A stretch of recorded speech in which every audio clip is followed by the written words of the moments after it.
What's up, FLEEK Squad? I'm your host, DeMarcus, aka GDX, And what to do, y'all? I'm Dominic, aka D Young Promos. And this is the Young Brothers Presents Geeks on FLEEK. What's up? Episode 10.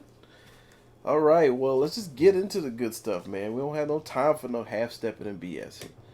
So, this is not more Marvel, more problems, but it does kind of show problems with Marvel animated series. Hulk and the Agents of Smash, over.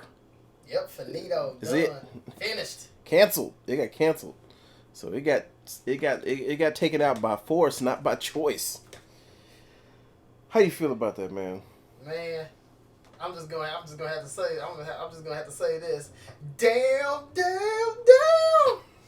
Good times reference in a Hulk story. It's kind of sad. Yeah, it's kind of sad. It's messed up because I started watching it from the beginning. It was funny because it was the least interesting show to me at first, and then when they just completely redid the Avengers, I hated that. Because I liked Earth's Mightiest. Heroes. That was great, but Avengers Assemble was just like an unnecessary reboot. It was just stupid to me. A lot of my friends say it's gotten better, but I've just kind of dropped it. But, so, and Ultimate Spider-Man was number one for me. But, after Avengers got screwed up, I was like, let me check out Agents of Smash. Let me check it out. And it was surprisingly fun. Yeah, it's a fun show. Yeah, it's a fun show. It's entertaining. And they take a lot of that Ultimate Spider-Man reverence for Marvel obscurity, and they bring it there. There's a lot of stuff. Cause they brought a lot of characters out. I mean, they had Shenmue. Mm-hmm. I think that's his name, Shenmue. I think so. Noxio the Clown was in the episode. Mm-hmm. What's the name of them damn things? Oh, what's the name of those, the weird gremlin creatures they had? Druffs. They had Druffs in there. Okay, yeah. I mean, they was kind of doing some Batman Brave and the Bold type shit with like going like deep within the Marvel canon of characters. Yeah, just and that was the most refreshing thing about it, because there's one thing I get tired of with the same characters being used. Yeah, the same characters. Like, it gets to a point where I don't give I don't give a damn like how you try to remake them, redo them. Like in Spider-Man, I don't give a shit about Dr. Octopus. Yep. Hate it. Just I hate the character, and I hate all the redos of him. It's like, man, use somebody else, or it might be kind of a dodgy proposition to create a new character, God forbid, but he's corporate. Yeah, they just like, we gotta stick with the same. But yes, Agent Smash was fun, and it was funny because it has a great setup, and it has a great setup with the other Hulk characters, because there are a lot of Hulks. Yeah. So they had a really cool setup with the Hulk, and and we were both like, this could be a great series in the comics. Yeah. And it's funny because there'll be some changes here and there, but I could kind of see a similar dynamic. Especially Red Hulk. You know what I'm saying?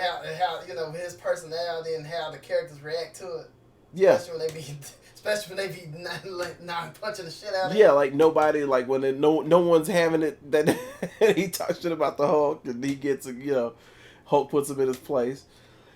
That probably, so I think he'll be a little less of the clown, like, because the Red Hulk is way more badass than that. But it'd be a cool dynamic to see them, in the actual mainstream. And then the character development. That's one thing I gotta give them. They really fleshed those characters out. And I know the next to the last episode, it was centered on Red Hulk, and it did so much development for that character. Like it was more so like a redemption story for him. Okay, so he wasn't just a jerk ass. Yeah, it wasn't just a jerk ass. He started realizing the folly of his mistakes, and it's cool. It's cool what character did it for him. But I say the thing with Hulk Agent of Smash, man, what I liked about it was just it took the Hulk out of his comfort zone. He, it forced him to be a leader of his own team.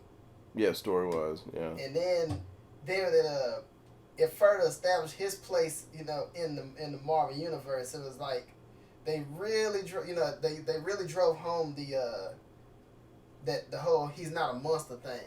Mm-hmm. And I think in some ways they even use that as like a form of stereotyping for the character. Mm-hmm. Yeah. Works really well. It's funny, I actually like, some people don't like it because they like the Rampaging Hulk, and I'm a fan of Smart Hulk, even though he's really powerful when he has that brain to go with it. Mm-hmm. But, he's really powerful as Smart Hulk, but he's not what I call Superman powerful, to where you can't write a good story with him. And when you want the Rampaging Hulk, it's not like you can't do his rampage thing when he gets real mad. Yeah. Or when he gets mind controlled. Because they balanced it. Because what's crazy is I think this, honestly, the Hulk Age of Smash Hulk, he seemed like the fusion of all three Hulks. Yeah, he's like all of them together. So that, to me, he's like Smart Hulk. Yeah. He's like Smart Hulk that was with Pantheon in the 90s. So if you all want to watch Agents of Smash, don't get too used to it because it got canceled. But it is on Netflix now. Yeah, good watch, fun watch. Check it out. And there's a certain Dinosaur character that's on there too. I mean, that show is bringing us into our next topic. But yeah, like this show, I think Hulk Age of Smash, I feel might have been the reason for Devil Dinosaur's recent popularity in the books. Mm-hmm. Oh, without a doubt. And that brings us to our next topic, Moon Girl and Devil Dinosaur. In the post-Secret Wars Marvel Universe, we're going to get Devil Dinosaur, and he's going to find himself not with the little hairy caveman guy, Moon Boy. We're going to have Moon Girl, Lunella Lafayette, and it's written by Amy Reeder and Brandon Montclair, and the art is by Natasha Bustos. Hope I'm saying that right, but I'm probably saying it wrong. And just looking at the thing, I mean, I like it. Yeah. Hey, everybody needs to feel included. I give you, my daughters will probably give it a watch. Oh yeah, they give it a read. They give it a read. They give it a read. And you gotta apply Marvel for that. That they want to try to do an all ages book. Mm-hmm. To me, it seems like it's gonna have that level of cuteness and that the Pet Avengers had. Yeah, but the Pet Avengers, love the Pet Avengers. That was fun. Yeah, it's gonna be interesting. I mean, they didn't give a lot of stuff away about it. Just the image, we kind of find out that she's a smart little girl. Yeah, she is. Kind of a weirdo. Yeah. Yeah, to some degree. Well, I think the reason why they said she's a weirdo, it's because of this little recent development with her. To me, this would be the only negative about it. She's a fucking Inhuman. Oh. Yes. When I saw that, nice. I said, why Marvel? Why do you have to make her? Why do y'all have to make her a ratchet ass Inhuman? Oh, they like the struggle X-Men. Y'all don't understand. They are struggle man. To me, they are the comic book salt of the earth. Okay? They're like the Bane, yeah. Jeez. They're the Bane of all. I mean, that's the only negative part. I'm like, okay. The only good thing about that BS is if this story takes off, who knows? Maybe we might see her and Devil Dinosaur on an episode of Agents of S.H.I.E.L.D. I'm sure it will. Because that show needs help. And maybe we can get that. Maybe we can get that Devil Dinosaur figure too. That'd be awesome. Oh man. So okay. Well, see, I didn't read that far into it. Damn. Yeah. But you know what? I'm gonna still give it a chance because comic Inhumans is slightly less worse than the ones on Agents of S.H.I.E.L.D. Yeah. Because one of Agents of S.H.I.E.L.D. it's like, man, y'all like some broke. Like y'all pretty much y'all pretty much like the Evos from Heroes. That's exactly. No, you can't even call them the Evos because that's for the new series. Yeah, that's for the new series. You just got to call them like the super powered from Heroes. I'm glad you didn't say that they're like X-Men. No, they are less than X-Men. Yeah. They're like the stupid ass characters from Heroes. Yeah, they're on that level. I hate the Inhumans. One of the lower points of Agents of S.H.I.E.L.D. for us. Everybody gonna be like, but Sky's are awesome in Human. No, she's not. She's boring. I don't like it. I mean, Chloe. We like Chloe Bennett. Chloe Bennett is fine, but we don't like no Sky. So ain't no Sky for me. Can't wait for Moon Girl and Devil Dinosaur to come out. It looks really interesting. Funny thing is, I've heard a few things here and there, but I haven't really heard a lot of hate, and that's cool. So, from what's the name of this production company on YouTube? Okay, well, the name of the production company is Garage Hero. And I know Garage Hero does something with like the YouTube, like Japan. Yeah, they do something with YouTube Japan. Isn't that kind of like a toy? I don't know. Because that opening thing is like the toy thing. And then they switch it up. It might be a toy subsidiary. Yeah, or something, yeah. Or some kind of project, yeah. Some kind of project with YouTube, yeah. So, Zakashi Zamurai. I think it's Ayakashi. Yeah, Ayakashi Samurai. Ayakashi. See, I screwed that up bad. Ayakashi Samurai. You talking to somebody that be messing up people's names. Man, it's... wow. I can't even fully describe it. It's just... I will say, if you like what is it, Machine Girl? Yeah, like if you like that type of stuff, but it's grindhouse. That grindhouse style, but it isn't like bloody though. Yeah, it isn't bloody. As a matter of fact, when people get stabbed, there's no blood. Yeah. Like, dude bothers to wipe his blade off, and I'm like, But if you like that kind of that lo-fi type indie, that indie stuff. With a little bit of that ratchetness in there. Yeah. You're going to get it. You're going to get it with this. It's basically Japanese, creators doing this, micro budget indie stuff. It's got this, what's the setup of this damn thing? Because I watched it because, you discovered it and you told me to watch it, and I'm just kind of sitting here like, I like it. But I haven't seen enough episodes to form a... Yeah, I think the surprising thing is they haven't really released a synopsis for the series. Mm-hmm. Like on their Facebook, they were just like, "Hey, check out our new series." From what I can tell, is you have this bounty hunter, like a lone wolf type dude, but he has a goofy sidekick. Yeah, who's like I think a cat demon or something. Mm-hmm. And they going after, like, from what I can tell from the first 2 episodes. They're hunting demons down. Okay, gotcha. But the thing is with this samurai with this bounty hunter, he has essentially a steampunk arm. Yeah, it's like I said, it's indie budget, but you just gotta love them for just being tongue in cheek and over the top. Yeah. And man, on that damn thing, they have never met a pun they didn't like because they with the fans and stuff like. Oh. I was like, man, it was like. It's some of them are groaners, but you got to be in on it. You're in on the joke. Yeah, it's joke. Corny. It's like if you like the corniness, if you love reaching for that low hanging fruit. Because they do go for low hanging fruit. You're gonna enjoy the punniness of it. Yeah, it's pretty cool. I mean, it's pretty cool. If you like that low budget indie stuff, I'd say definitely check it out. Yeah, and if you're a fan of stuff like Inuyasha, Rurouni Kenshin, and Samurai Champloo, this would be right up your alley. Yep. It's kind of a shame they don't have a budget to throw at it. But if there was a versus battle, I'd like to see him take on Afro Samurai. Man. That's like the badassery singularity right there. Yeah, him versus Afro Samurai. That's like... Ain't no criminal or demon gonna make it out of that. Yeah. They getting fucked. Well, because it's funny because I can see him and Afro, like... almost doing the crossover thing in reverse. I can see them be on the same page, taking out the bad guys, and then they just have to battle each other at the end, just to see who's toughest.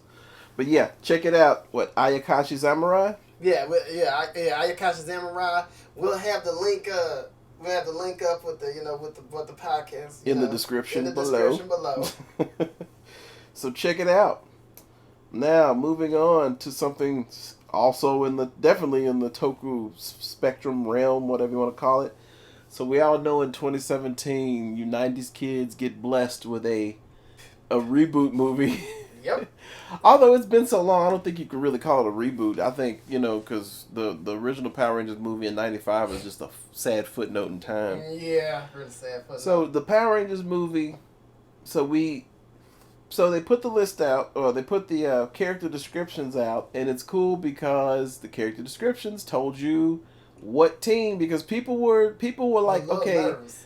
yeah, people were like, okay, it's called Mighty Morphin Power Rangers supposedly. Who's gonna be in it? You know, is it gonna be a new cast of characters? A new cast, or it's funny. I knew. Oh, you talking about as far as characters? Okay. Yeah. Because I was like, well, there was some people like bring back the originals like as the Rangers. I'm like, no, man. I mean, I love them to death. They're all awesome in the cons and stuff. But it's almost like the A-Team. Well, that's probably a bad example because people hate the A-Team, the remake. I kind of liked it though. But you know, they cameos. You know, if you can do cameos, that's cool. Yeah. Because they can't do it. They can't do it. Yeah. Yeah, cameos would be good. Hell, heck, I hope the movie. I hope them that. I hope they. I like to see Bryan Cranston. You know, aka Walter White. I like him to voice a monster, whether credited or uncredited. That would be fun. That would be fun for you. For all you all not in the know, Mr. Walter White, Bryan Cranston, before he blew up. You know, this is before even Malcolm in the Middle. Yeah, he did voices on Power Rangers. And in fact, the character of Billy, supposedly his last name is a tribute to him. Yeah, Billy Cranston. So yeah. But I bet you didn't know that. See, we don't like geek shit. See, for look real. at that. See, look at you. But, so yeah. But with this reboot, they decided to put out the character descriptions. So we find out. Oh yeah, I think we just kind of went and beat around the bush on that one. It's the Mighty Morphin Power Rangers, the first series. Yep. Yeah, so that's cool. And they put out some character descriptions. So let's briefly go run through them. So we have, let's go with Jason. Well, with Jason, he's a star quarter. From what the description was saying, he's a star quarterback who had a promising future till he gets into an accident, which makes him humble. And I think he caused it. It was him being being reckless. I think. So they found a way to make him the Jason we all know and love from the description. Yeah, he's kind of like he's like Jason as we know Jason, but they've given him a bit more. Well, that's what I think they tried to do in general overall is give all these characters a bit more weight because they are like paper thin, like because it was a kid show. Now Kimberly. Kimberly is a strange one because she's not a Valley girl. I did not read that. Yeah, she's not a Valley girl. She back in she starts off as the popular girl, but after a few months of absence, she comes back as like this rebel with a cause. I'm just like when I read it, I was kind of like Buffy the Vampire Slayer without the vampires, because she was she was the ditzy cheerleader type, and she left for 6 months. It was a dark, Son, I didn't think it. Me being a Buffyverse fan, how the fuck I didn't see that? Which is that's kind of an epic. That's kind of an epic act of illusion because for all you Buffy Vampire Slayer fans, the stunt double for Sarah Michelle Gellar was also the stunt double for Amy Jo Johnson. I think she or a suit actor, something like that. Wow, didn't know that. So that's a badass. Okay, because at first I was like, what the fuck are they doing with Kimberly? But because Kimberly she starts off as essentially the TV character. Popular. I don't know about the Valley Girl thing, but she is popular to like a huge degree. And then she disappears or whatever. She's gone from school. Now they didn't say disappeared. She's gone from school for 6 months. And nobody knows why, and it's kind of a mystery. And she comes back kind of still kind of cool, but a misfit in a way. Yeah. And she's a little bit darker and a little bit of a bad girl too, a little bit of a bad girl. So that one's interesting. Then I think the least developed is Trini, because Trini is more. It seems like she's more aligned with what her character was being anyway. The same, and I hope they do more with her. She's probably gonna be like maybe the heart of the group in a way. Yeah, she's gonna be the heart of the group. I bet probably. She's gonna still be like Jason's like female second in command. Which would be kind of cool. And then we have Billy, pretty much the same. Yeah, but he's got a new kind of quirk. Yeah, he's got OCD. They made him like the stereotypical high school nerd. Yeah, and he has anxiety. I think. Yeah, he got like those weird issues. I was kind of let down with Billy's character. Yeah. Because I was like, it would have been cool to make Billy gay. But that would have been a huge issue, like politics wise. Yeah, but like I think LGBT. but it's like kids in this generation don't really care about it. You know what I'm saying? It's a weird thing. It's a weird thing for me. I kind of thought about that, but I was like, yeah. I mean, hey, me, I wouldn't care, and I would think it was a cool nod. I think the big thing is before I do it, I would ask David Yost if he's cool with it, and you know what I'm saying? Yeah, and just see. I mean, I know he doesn't speak for Gay America or whatever, but you know, if he doesn't think it's kind of contrived, you know what I'm saying? Yeah. Like if he's cool with it, I'd be like, okay, I think. So it's not like a gimmick, just to get. I see. Yeah, just like a gimmick. But you know, overall, people, you know, it would just piss so many people off. But then again, it's like, hey, to these creatives and these, you know, be brave. Yeah, and the funny thing is, for me, I think it would have gave them a good look, because it's like, man, that could have been something that, let's be real, the franchise could have had over like Marvel and DC. Like, hey, look fuckers, our first gay look character. at that. We got our first gay hero on screen. Superhero, yeah. Yeah, but and then. I'm trying to go to. Okay, so yeah, we went through everybody else. Zach, okay, Zach's the last Zach is the most interesting one because it sounds. Yeah, like it sounds right. I'm not gonna say right or wrong. I'm gonna say it sounds familiar up to a point. Until a point. Yeah, and it's like you find out that he's living in a trailer park with his single mom, and I'm like, really? So really, we going with that troporific bullshit? We're going with that troporific shit, and maybe something with unfortunate implications. I'm like, why does Zach have to be a poor black kid, and why the fuck is he gonna be living in a trailer?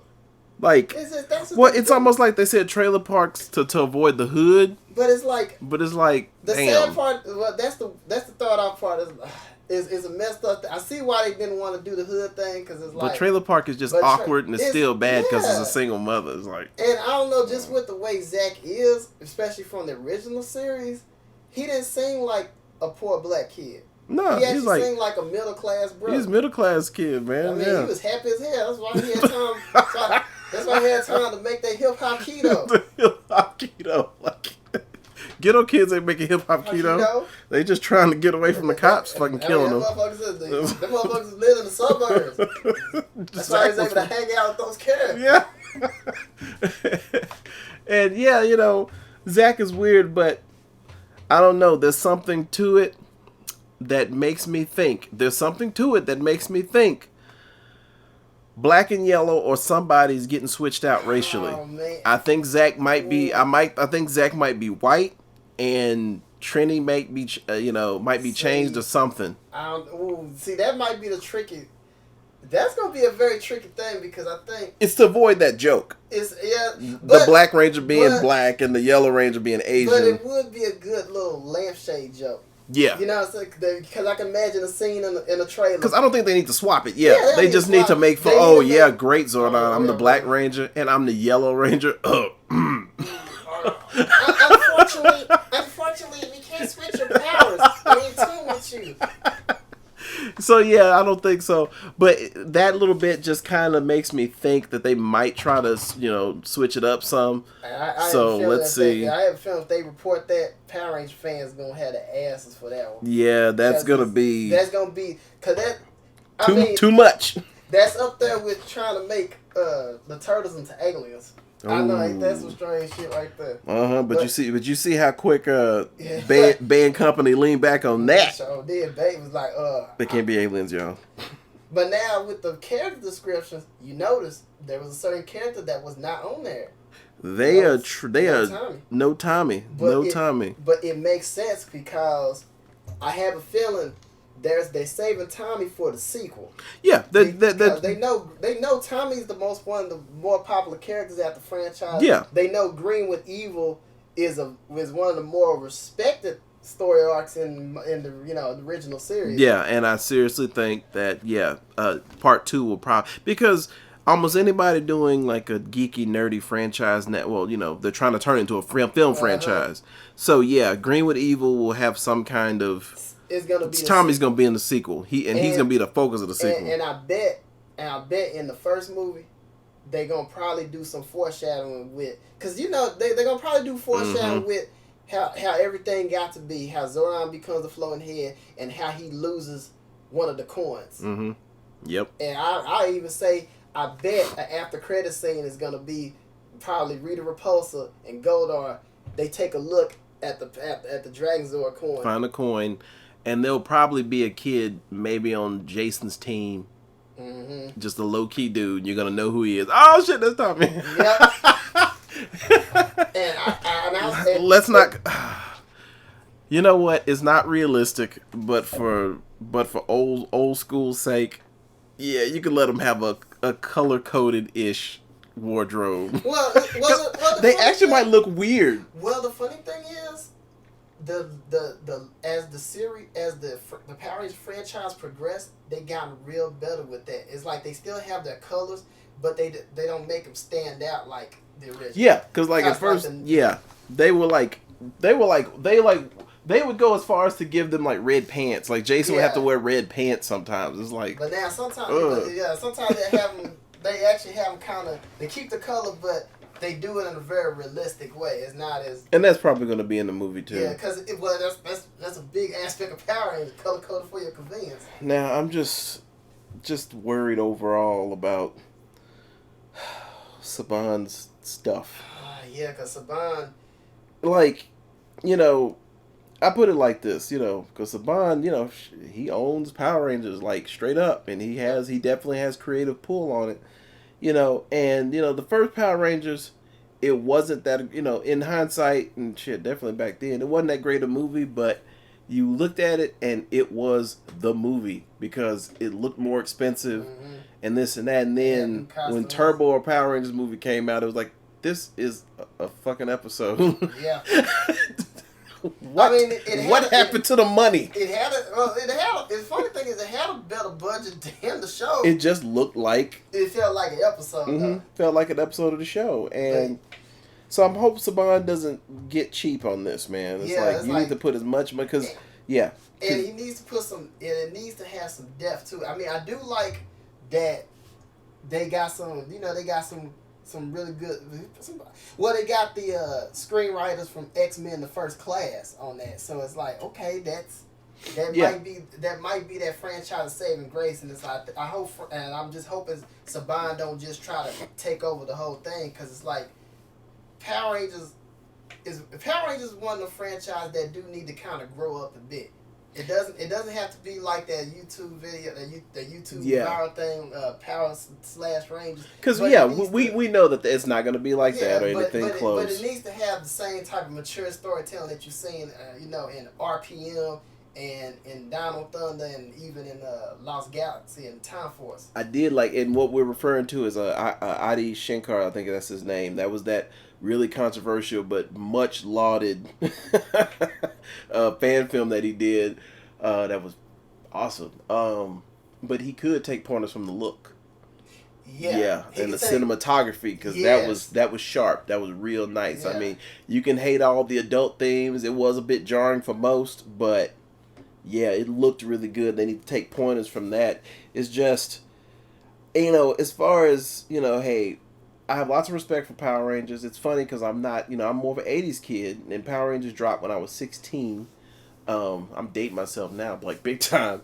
But I want to see it, I want to see it do well for the 90s kids, and I also want to see it do well because I'm going to be straight up with you. I'm kind of tired of it just being the Marvel and DC show in movies. I want some image characters now, because I'm going to go crazy for the Invincible movie, But I want to see image characters out there. I want to see Power Rangers do well, and I want to see more characters. It'd be a good look for Toku. Cause let's say if this Power Rangers movie do good, who knows? Maybe Will Smith might be like, "Hey, I'm be Ultraman." You remember that Jay Leno interview? Ultraman, yeah, might see a Garo movie or a fucking Kamen Rider movie. Because I want to see more source material than just Marvel and DC. Because I'm not saying the superhero movie is going to die. I'm just going to say superhero movie as we know it is going to change, because we can already see the growing pains right now. Yep. Stuff starting to rear its ugly head because you got people asking more questions now. it hasn't even come up. Okay, what's it going to be after Infinity War? What, you know?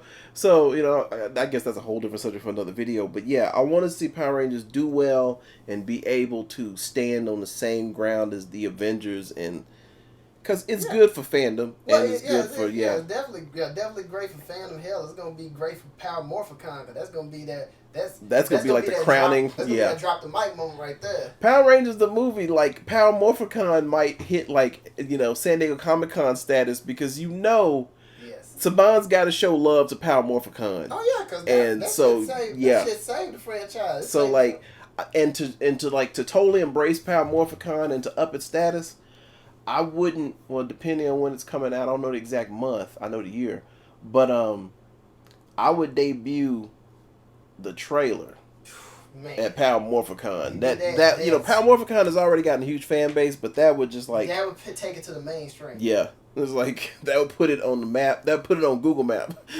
Like, that was like that would do more than just put it on the map. So yeah, the character descriptions. Hey, it's good to know it's the original MMPR.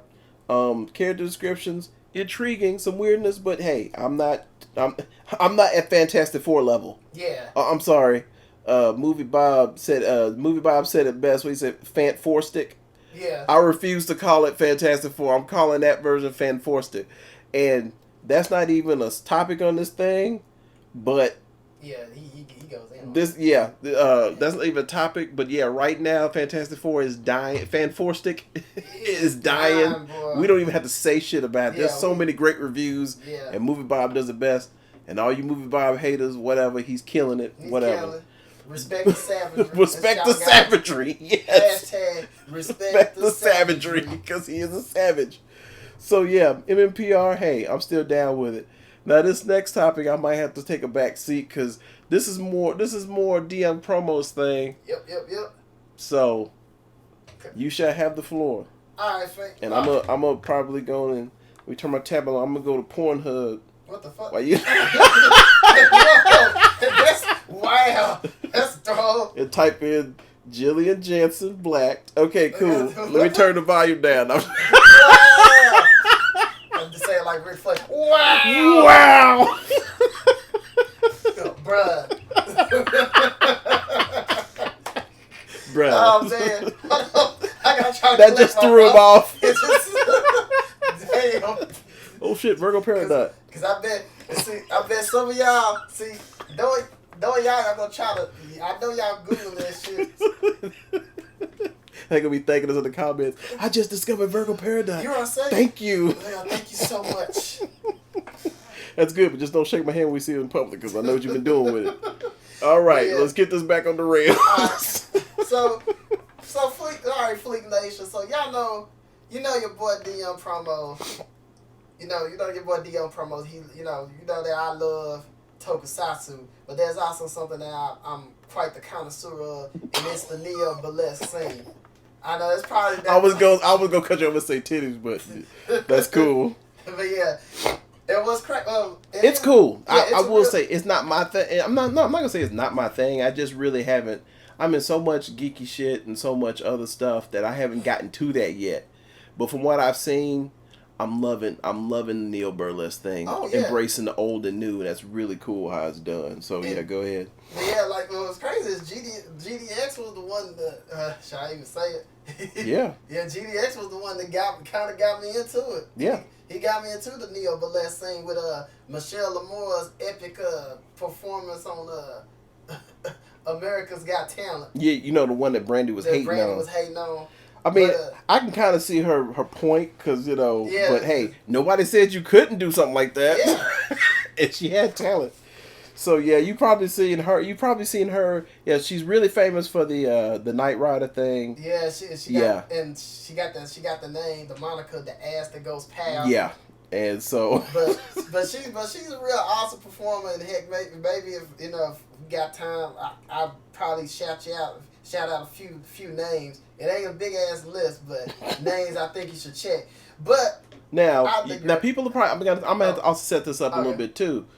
People are wondering, okay, you were talking about burlesque, and there's nudity somewhat in burlesque, it's sexual. What the hell does this have to do with geeky? Well, nerdy stuff. Here's the crazy thing.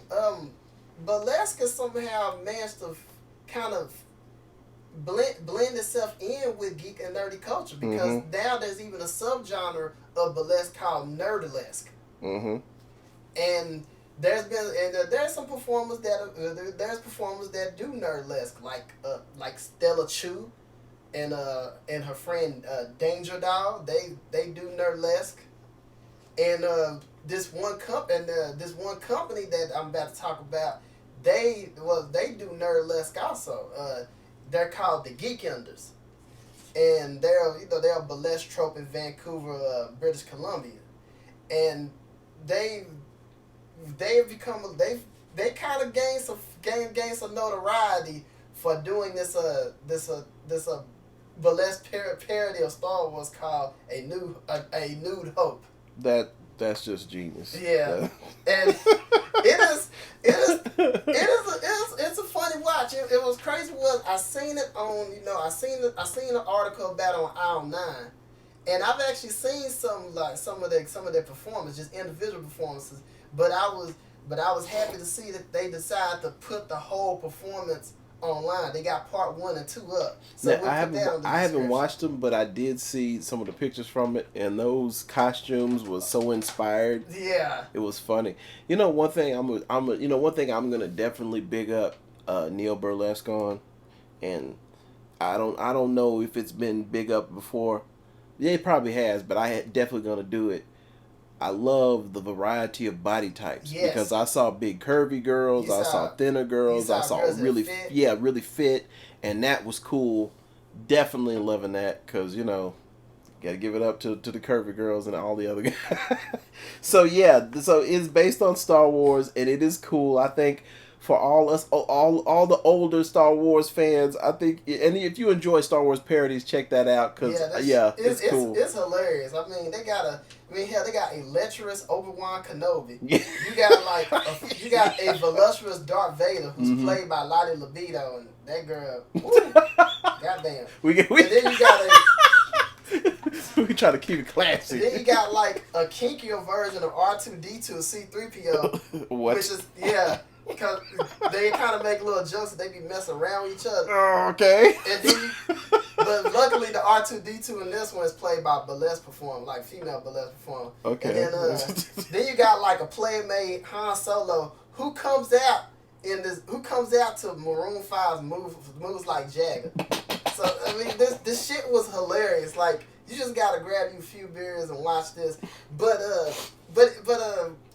another thing about a Nude Hope, it's been described by artistic director Fairlit Harvey as gateway burlesque, and it's an appropriate term because it shows the many aspects of the neo burlesque scene, such as cabaret, comedy, theater, and obviously the strip tease. Yeah. So if you don't know jack shit about neo burlesque, this could be like a primer for you, especially if you're a nerdy Star Wars fan. And the one thing I forgot to mention earlier is what's crazy is the neo burlesque scene. That in Star Wars are strange bedfellows, because Courtney Trouble and her troupe Devil's Playground, they host Star Girls, and the Suicide Girls Black Heart Burlesque show, they have Star Wars themed numbers. So it is cool. Yeah. And I'm just gonna put it out there. I will do all kinds of promotions for any burlesque any burlesque troupe that does something on the 80s with G.I. Joe. I don't know how you can do Transformers. I guess you can put some body paint in there or something. Y'all can figure it out. Y'all can do a Super Sentai Kamen Rider Burlesque. And then we also need a Firefly. Thank you. Woo! Thank you. Yo, hey, Geekenders. Y'all heard that? Make that shit happen right there. Because if I come see that show, I'm definitely aiming to misbehave. No, I'm just kidding.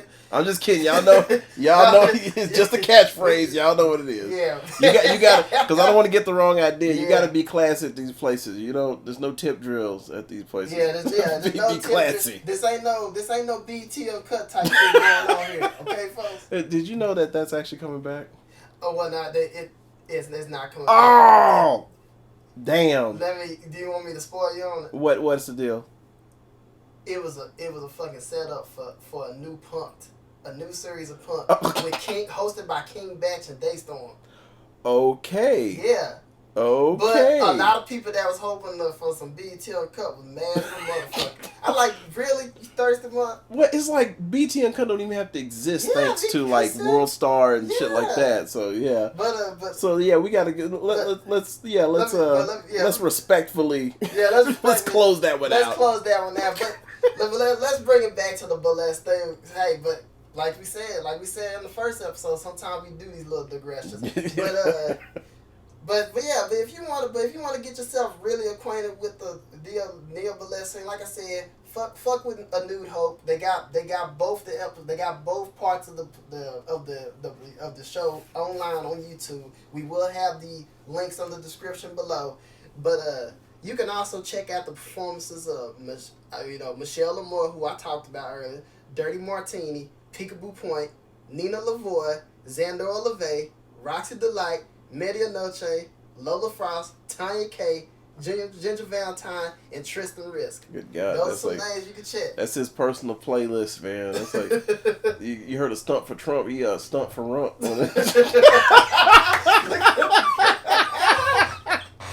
So check it out, the Nude Hope.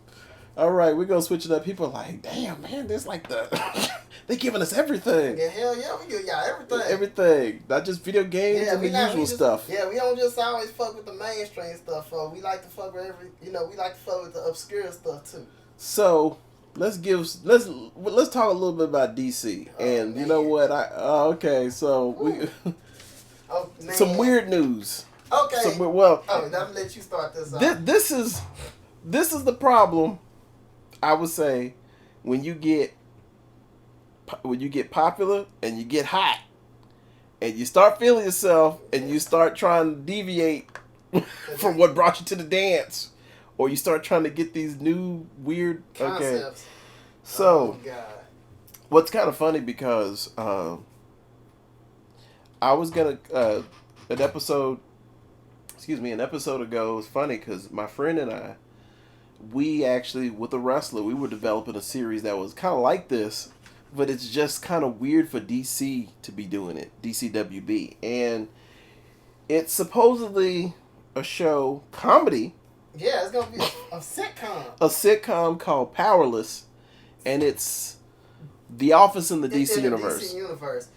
And when I saw that, I'm like, what the fuck, DC? We feeling ourselves now at this point. Yeah, y'all feeling yourselves way too damn much. Now we can just make the original shit with weird setups. Like, now here's the thing too. This thing is also gonna have the Batman Superman embargo put on it. That's stupid. That's the dumbest fucking seriously. Like, you can't drop a Superman reference, you can't drop a Batman reference. I'm like SMH DC, but But I would almost be cool with it if it wasn't a sitcom, because I'm sorry, superheroes are probably one of the easiest genres to make fun of. Yeah. And the thing is, it's really hard to lovingly send up superheroes. Usually when you parody them, you got to point at the stupid shit. But the problem with it is, all that stuff has been done already, like parodying super. If they did a action drama, ooh, that might be like something I'd be really interested in. Oh, well, you know what DC might need to do before they even decide to make this show, they might need to try to do like a one-shot comic book.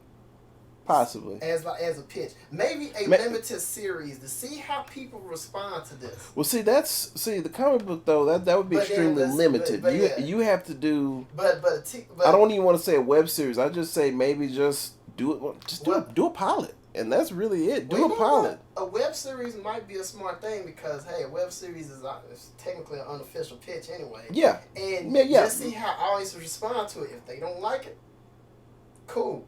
Can the show because my fear about this, and I think your fear is the same thing, this might herald too much superhero saturation. Mm-hmm. And let's be honest, if for DC, y'all been kicking ass and taking names on television. TV, yeah. And y'all sure as fuck don't need something to really bring y'all down a notch. Y'all been killing Marvel. Yeah. You know, heck, these past few episodes, we've been clowning Marvel TV series, yeah, except like Daredevil. mercilessly, yeah, except the Netflix stuff. But yeah, don't do this. Don't do this. Mm-mm. And make sure y'all have a test audience. Don't be just sitting there like, well, we gonna do this. Cause we feeling ourselves. We we DC. Everybody loves us. Yeah, everybody will stop loving it if you start to saturate it with like stupid shit. Stuff. And this, I mean, on the surface, it sounds like stupid shit. I don't mind there being humor in superheroes. It's funny. The most humor I like in superheroes is Marvel is about it, like the Marvel movies. Well, they found a cool way of doing it too. And you kind of gotta thank Josh Whedon on that one. Yeah, and it works. And I don't know. We got to find out more about Powerless, but it's not sounding smart right now. Do a web series, get people interested. Now, I have the next topic, but I have to put this other topic in. It's gonna go right into the other one. It was revealed. Beware. I don't want to say beware. I want to say, because I support the dude, behold the power of Stephen Amell. Now, I'm going to get to something big regarding him after this one. But Stephen Amell, when they were talking about Constantine was on the bubble, about to go, Stephen Amell put it out there, I would say first, that he wanted Matt Ryan to be Constantine in there. To be Constantine. Yep. It's funny, the only way I remember Constantine, the actor's real name, is for my friend and his wife. He has their names. But and lo and behold, it was revealed that Constantine, played by Matt Ryan from the failed show, is going to be reprising his role. His role as Constantine in the Arrow, and that is cool. Yes. Well, what's crazy is and DC's really beating Marvel to the magic punch, because that's they showed you the Lazarus Pit, and now with Constantine, they're gonna putting that magic in there. Like, Marvel. And y'all get ready.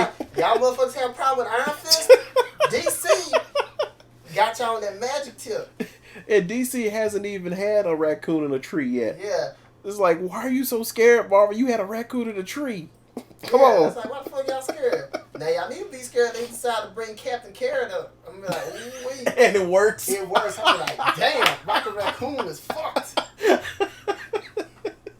So that's just a little tidbit I thought about throwing in on Arrow. That's gonna be really cool to see. Hopefully Constantine can get something out of this. I mean, well, maybe they make him a Legend of Tomorrow. Or something like that. Because unfortunately, it would be a little too soon after his series. After it failing, to try to bring it back, and it's probably legal crap anyways. Yeah, but making him a recurring character would be cool, and like I said, make him a Legend of Tomorrow shit. Make him part of the group. And so that's definitely gonna be something to look forward to, because I always said with Constantine, he wasn't the problem. Matt Ryan was perfect. Everything around him was crap. So we talked about this when it jumped off early. When the jump off. So, man, later this month, oh buddy, WWE SummerSlam, they pulled the trigger on it, man, and the fans couldn't be more excited. That was crazy. They pulled the trigger out of Twitter fingers. That's the crazy part right there. It's not a singles match, but if you understand wrestling, you can see why they probably didn't want to do a singles match. It is King Barrett, and I'm more on this team choice. I actually found out the reason behind it. King Barrett and Stardust right now, aka Cody Rhodes, who's been killing it as this character. Some people thought it was going to be a Goldust ripoff. Cody Rhodes has been killing it as Stardust. He has made Stardust into his own entity. Yep. Versus Neville, someone who's hot from NXT. I mean, the man who Gravity forgot.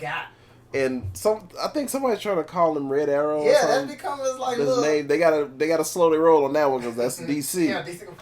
But he's teamed up. It's a match. It's been signed with Stephen Amell. Yes. And yes, like, what better way? I've been a wrestling fan since day one. I've seen all the celebrity matches. You know, some have been great. Some have sucked ass. Like Hulk Hogan and Jay Leno, they had that match. That was horrible. This, I'm saying, might quite possibly be the greatest celebrity match. Like, hands down. Yes. Because first off, he's a bona fide celebrity.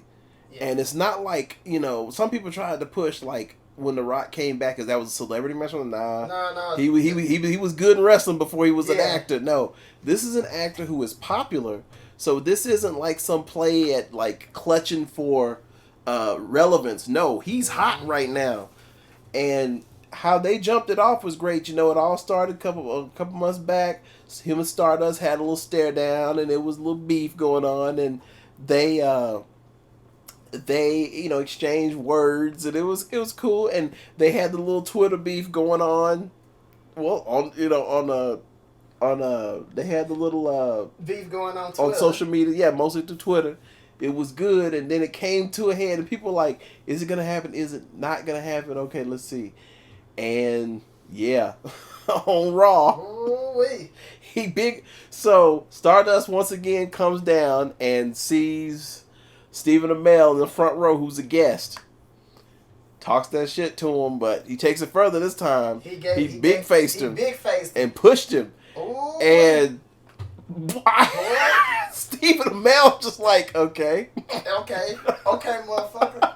Okay, motherfucker, I got you. Shout out to Dashy.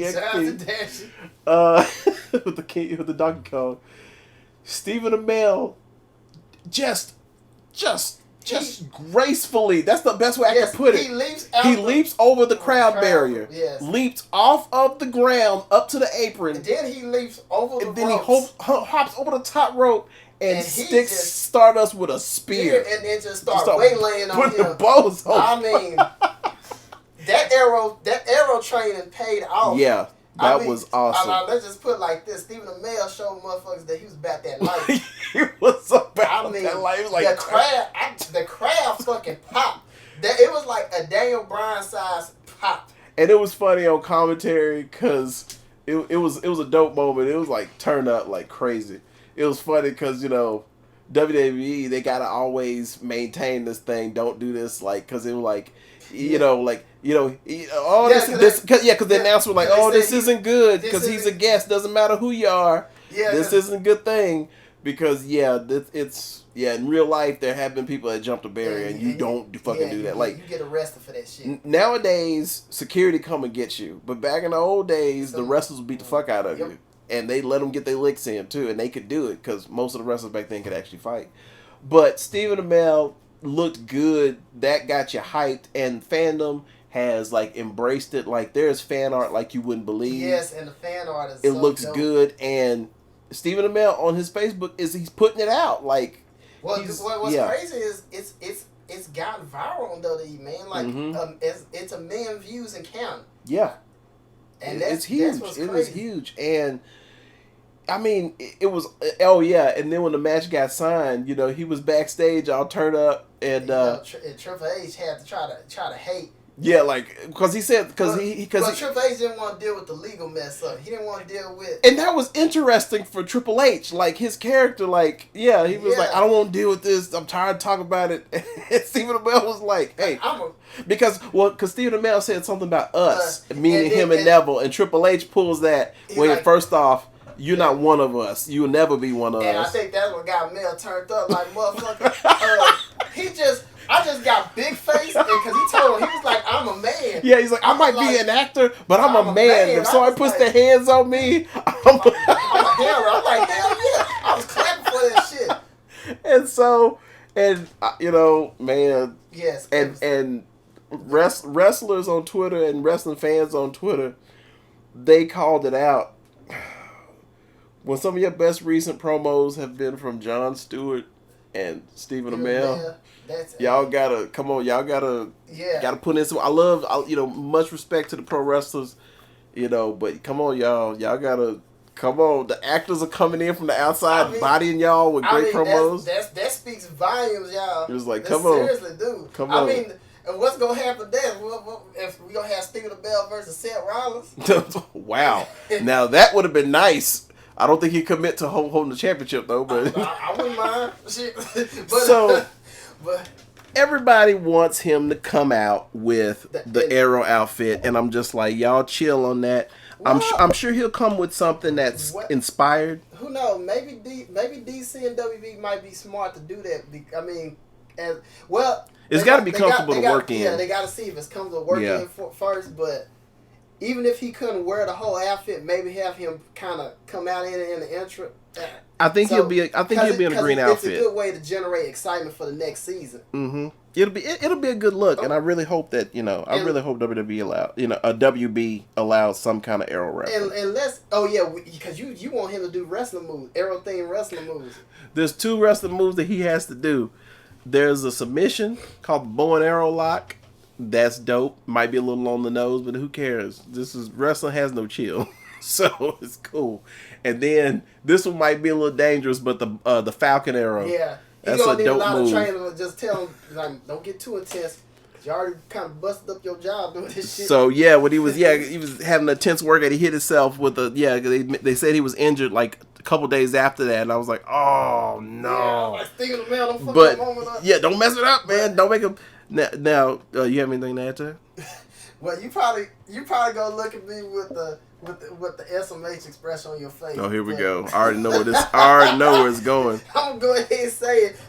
This Amell versus Stardust was the pro wrestling equivalent to Drake versus Meek Mill. I'm putting the fuck out there. Okay, what happened on Raw was Stephen Amell's charged up moment.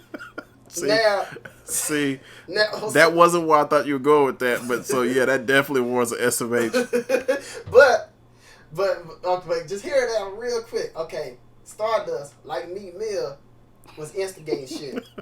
He was the first one. He was the one to make the first shot, and he challenged the Amell.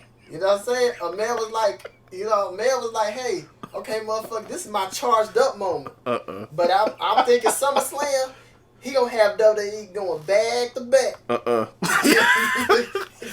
And you know what's even more sad is that Stardust and Stephen Amell's beef is more real and more intense than Drake and Mill. Oh, what? Damn! Oh, that's cold. Shots fired. God damn. I bet some of the listeners gonna be like, oh man, why you gonna do shit? Why you gotta do that to Dreezy, man? Why you gotta do that to me? Hey, me got Nicki Minaj, man. Head. Oh yeah. Meek has Nicki Minaj. Well, Arrow had Felicity. I'm sorry, Felicity over Nicki Minaj. Oh, let's not do that. Don't do that. But another thing I want to point out, I mean, I know that's a crazy reference, but hey, I think y'all can see the point there. But but I do hope that we see the rest of Team Arrow get in on this. Let them come in and do something. Maybe not do something, but Diggle come out. Diggle. Now, if like he's about to get jumped, that'd be funny. Let David Ramsey come down the ring and just let that crowd get turned up, because people love some Diggle. That's the only thing about stuff like this going viral. Man, they really got to show and prove. I have no doubt that Stephen Amell is gonna. Well, yeah, he's gonna do something. Yeah, he's a wrestling fan. And the fact that he's dedicating this much intensity and training, yeah. And it doesn't seem like corporate forces are putting him on this and forcing him to do this. No, this is kind of happened organically. Which yeah, is this cool. is a guy who wants to live that dream. Now it's funny with some people are like, well, why the hell Barrett in this? Didn't make sense, and I found out just read through some wrestling sources. Some people might call them the dirt sheets. I don't know. No, just find out for some wrestling sources.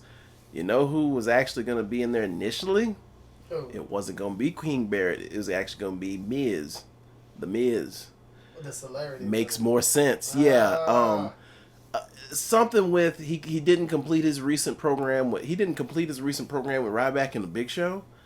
And so they were just like, no, we're not going to use him. I'm like, well, if it ended to injury and it wasn't of his fault, then he needs to jump to the next. Yeah, because Miz might have made more sense. Yeah, because I don't really like King Barrett. Yeah, King Barrett.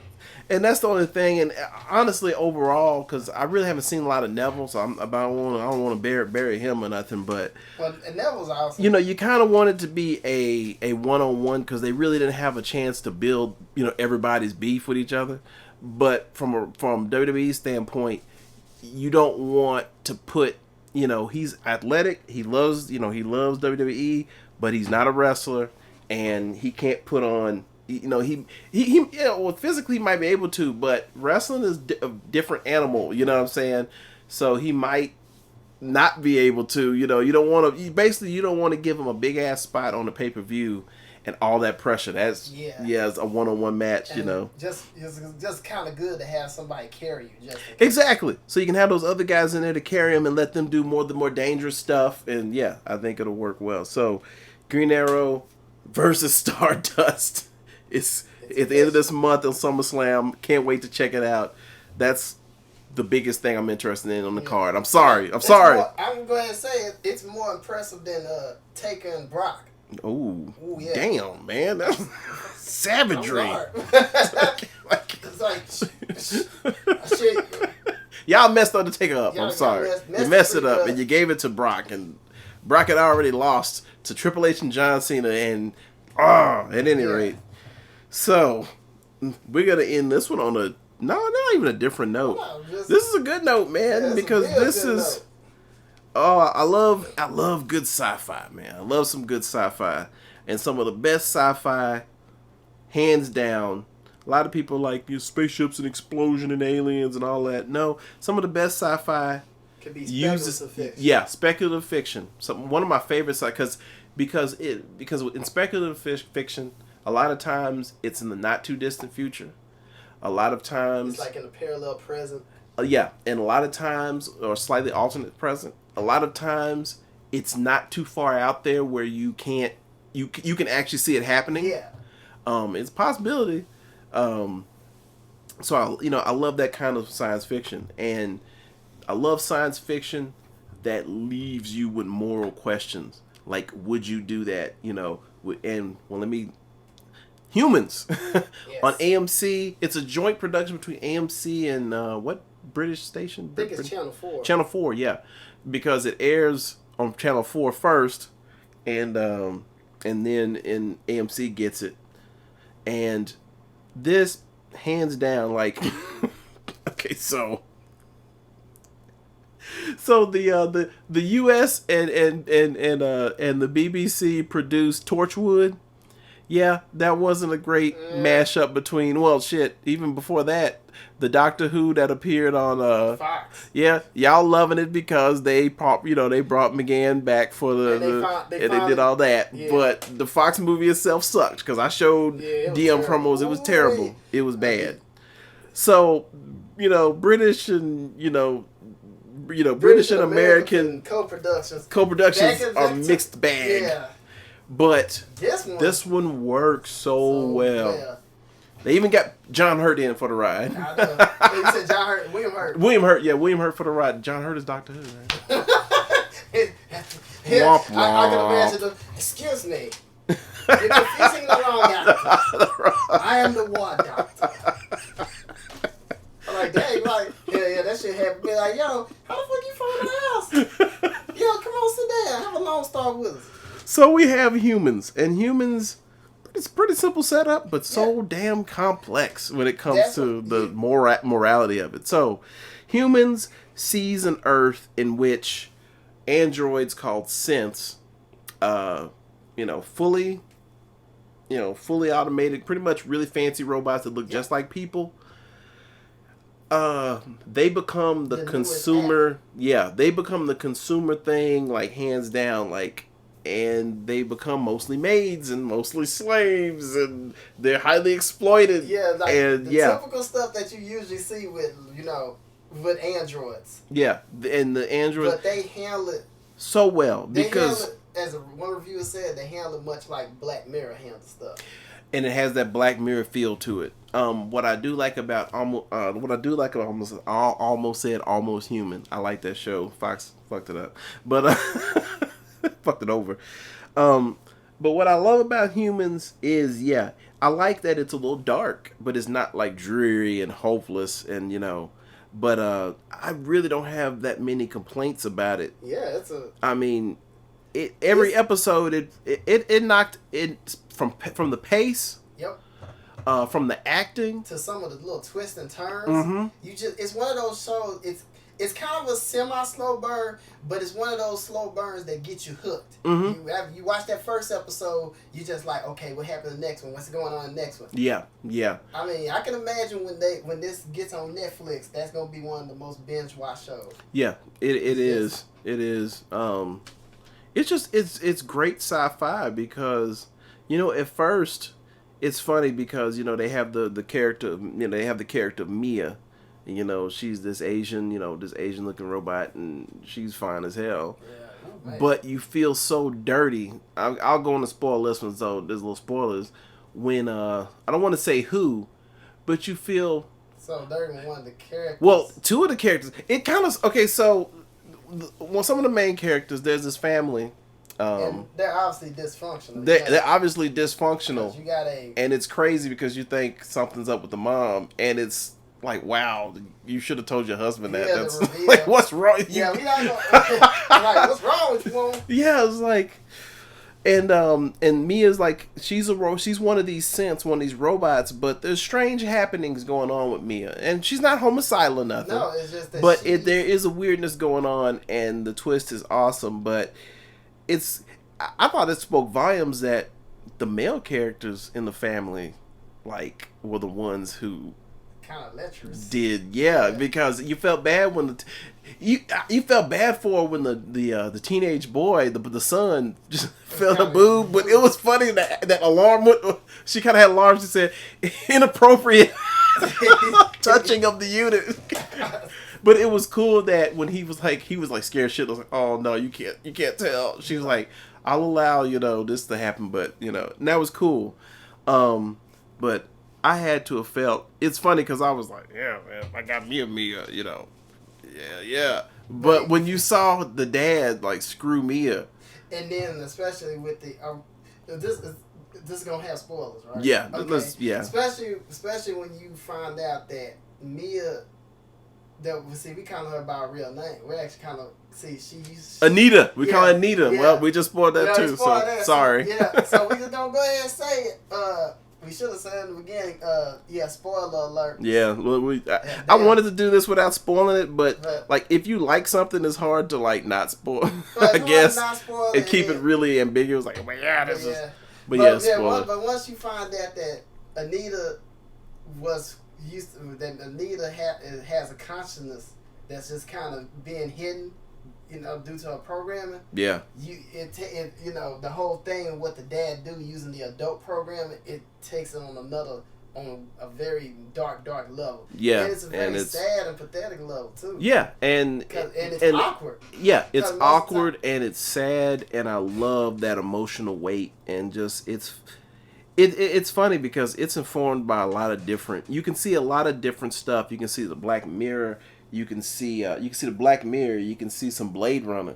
Yeah. A light Blade Runner, but I think a little bit of iRobot, right? A little bit of iRobot, definitely. They even refer to Asimov's three rules. Yep. Yeah. You can see some iRobot. Excuse me. You see some a little bit of Almost Human. I think some Almost Human kind of made it in there. Or maybe that's just wishful thinking. But it takes a lot from popular robots, popular robot fiction, android fiction, and it works well. It really works well. It's mature. And I think that's why, because I remember when on Facebook I'd mentioned it, and I didn't really compare it. Well, I think I did kind of compare it to Almost Human. Maybe I put it in the same ballpark, and then one of my friends pointed out, nah, they're in a different ballpark, man. I was like, Yeah, I guess so. I guess so. Almost Human is more like actioner. Yeah, and well, it's made to be more like a RoboCop and a Blade. It's made to be like the 80s stuff. And Humans is like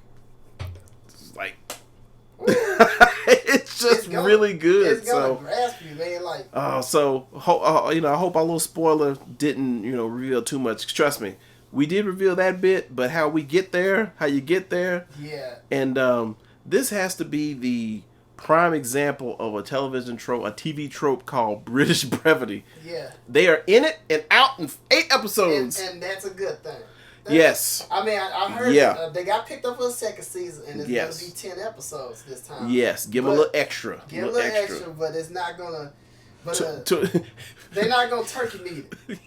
Because it's the worst when they do that. Yeah, you're enjoying the series. And all of a sudden, they're like, we got to expand it to this many episodes. Yeah, expand the first season. Yeah. Like okay, the first 10 episodes, they did great. Yeah. Okay, we're going to expand this season to 23. Like, wait a minute, you're not just gonna order more episodes for next season. It's the worst. It's the worst when they do that. When they just extend the season. It's cool to see it going, but when they extend that season, it's long and drawn out. Yeah. A bunch of filler stories, i.e. heroes, and And no, 8 episodes, you're in it and out. I like it because I don't have all that time to be watching TV. It's a little 8-hour commitment. Hey. It's cool. And what's your predictions for the show, man? Like, what do you see happen in subsequent seasons? This is why I actually like the show even more. Is because it's funny. It's kind of predictable to me, but no, it's not really a predictable show. Yeah. They don't telegraph a bunch of shit. I mean, some stuff they set up, but they don't badly telegraph stuff. Well, I think they make things really open ended. Cause me, this is one of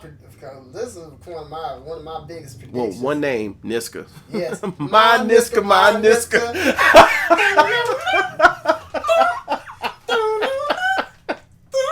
That girl is badass, boy.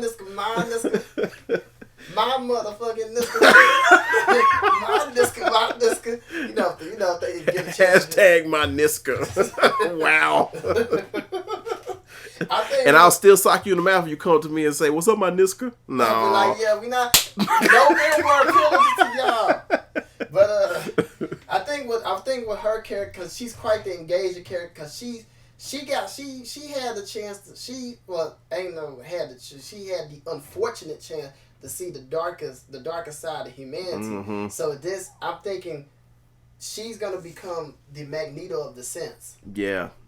She's gonna be a character to watch. Cause and the messed up part is, I mean, you hate what she's done and what she's gonna do. But the sad part is, you see why, especially with the reveal that. Because that was stupid where he put it at. I'm like, couldn't you just tell her just. Well, and then the fucked up reveal that the original creator.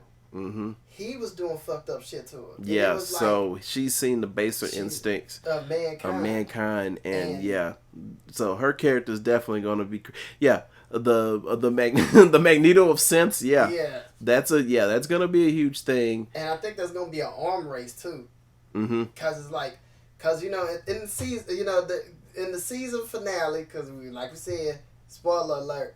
She makes a copy of the very consciousness program that was stuck in their heads, and so it's gonna be an arms race between her and the big bad Edwin Hobbs his slave program. Yeah, I think they're gonna be. Yeah, because we got to see how that does damage to people. Brother man was like, Fred was like, his hands was twitching. I like how Tommy was like, "Is that motherfucker right there?"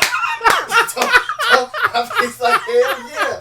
He was like, he did not bite his tongue. He's like, dude, it's something up with him. I saw him twitching. He started snitching. He was talking to the air. I loved it. I love that little bit because usually in science, well, in any kind of thing, most of the characters kind of ignore little shit like that. Yeah, and because he was essentially the zombie infectee. Yeah, you know how so somebody get bit and they start acting weird, and everybody around them's oblivious, just not ignore it until they all sleep or something, and the zombie effect he becomes a zombie and gets him catch him with the pants down. It's like, damn, Toby was like the hero on that one. He's like, it was him. It was him. Man, y'all gotta shut that motherfucker down. So yeah, check out Humans. Yeah. Season 1, great season. I'm gonna say it, to me, perfect. Perfect season. You know what? I think perfect season. I think this show might last for maybe 4 to 6 seasons. I'm just giving that. Ooh, you saying 4 to 6? Wow, that's a. I mean, I love the show.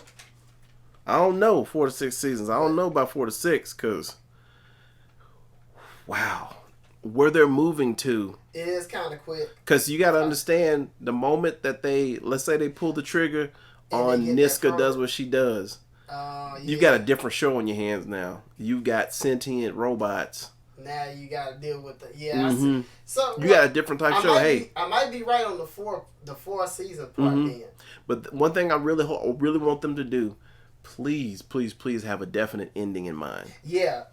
Just kind of set that up just in case y'all don't last long, or because it's obviously a show that can't like last for like 10 seasons and stuff. But it's gonna be one of those shows that is gonna once it has that definite ending, people gonna appreciate it. I will say this, and then I'm definitely done with my part on it. In a top 100 sci-fi, let's say any list from here on out, Humans is easily on the 50s, in the 50s at least. Yeah. It's earned its spot. It's like, hell, if Firefly can do it in 12 episodes, this is because Firefly is when it comes to top 100. Hell, Firefly is in top 10, top 5. Yeah. So definitely Humans in 8 episodes that first season. They're in the top 50. They probably a little higher too. So yeah, definitely must watch it if you haven't. If we just spoil stuff for you, we told you, man. We told you. And if you get mad, your last name, you change your last name, that's it. You're going to be crunchy. So with that, wow, that's our episode for today, man. I mean, we definitely went over time, but it ain't over time if you're having fun. Yeah, especially with all this cool stuff that's been going on. This definitely has to be one of our more, varied kind of episodes. We went all over the place with this one, man. Yeah. We went from Hulk to dinosaurs to Power Rangers to Tokusatsu. You see, so it's a fun ride. We definitely appreciate it if you if you like ride with us. As always, give us your questions, give us your comments, your suggestions. If you feel what we're doing, hey, give us that thumbs up and that subscribe. We definitely appreciate it, and definitely share our episodes on social media. Get it out there. Yes, please get it out. Definitely get it out. It'd be very, very appreciated. We're trying to find other other avenues to get it out. And feel free to tell us about any other avenues that we can bring this podcast out to. Hey, like always, the suggestions. Hey, if you got something that you've seen and you think we should talk about it, hey, send us a link. We'll check it out. We're pretty much open to watching anything legal. Legal. We don't want no bootleg shit. We don't want no bootleg. We don't want no illegal stuff. Yeah, but send it on. We will definitely give it a review. Drop us a line. So that is episode 10. 10 deep, man. 10 deep. Well, technically 8 deep. I gotta put out 7 and 8. But we going Quentin Tarantino with this. Yeah, we do it out of sequence. We building something. All right, everybody. Allow us to reintroduce ourselves. I am GDX. And I'm D Young Promos. Collectively known as the Young Brothers. And that was Geeks on Fleek. We out. Peace. I'll be the same.